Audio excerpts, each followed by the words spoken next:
ఏది ఏమైనా ఒక అనుభవజ్ఞైనటువంటి వ్యక్తి. ఈ రోజు వరకు మీ అవతారం ఒకటి, ఈ రోజు నుంచి మీ అవతారం మార్చాలి. ఎందుకంటే రాజకీయాలు చేసేటప్పుడు పదునైన మాటలు మాట్లాడాలి. ప్రతి ఒక్కడు విమర్శించేటప్పుడు వారికి సమాధానం చెప్పాలి. కానీ ఈ రోజు నుంచి మీరు శాసనసభాపతి.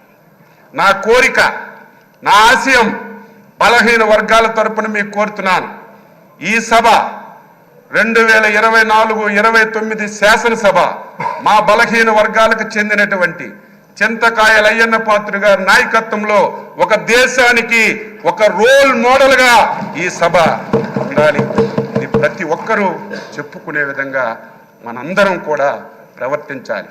దాదాపుగా 78 మంది, నాకు సరిగా ఇంక తెలియదు, మొదటిసారి శాసనసభ్యులుగా 88 మంది. కొంతమంది ఒకసారి 2 సార్లు అయ్యారు. నేను కూడా 6 సార్లు శాసనసభగా ఎన్నికయ్యే అవకాశం మా నాయకులు శ్రీ నారా చంద్రబాబు నాయుడు గారు ఇచ్చారు. ఆయన ఎప్పుడైతే ముఖ్యమంత్రిగా బాధ్యతలు స్వీకరించారో అప్పుడే నేను ఎమ్మెల్యే అయ్యాను. నేను కూడా సభ్యులందరికీ కోరుతున్నాను, ఎవరమైనా సరే కొంతమంది వ్యక్తులు పేర్లు ఈ శాసనసభలో వినడానికి వీలు లేదు. పార్టీలు పేర్లు ఎక్కర్లేదు. ఎవరు ఏది చెప్పినా స్వచ్ఛంగా మనం సమాధానం ఇద్దాం. రాష్ట్ర ప్రయోజనాల గురించి పనిచేద్దాం.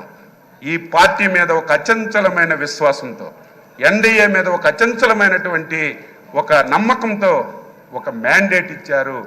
దీన్ని మనందరం కలిసి మంచిమైనటువంటి చర్చలు జరిపి మంచిగా ఈ సభను తీసుకెళ్దామని ఒక్కసారి తెలియజేస్తూ, మరొకసారి హృదయపూర్వకంగా మీకు అభినందనలు తెలియజేస్తూ, ఈ అవకాశం ఇచ్చినందుకు మీకు ధన్యవాదాలు తెలియజేస్తూ సెలవు తీసుకుంటాను.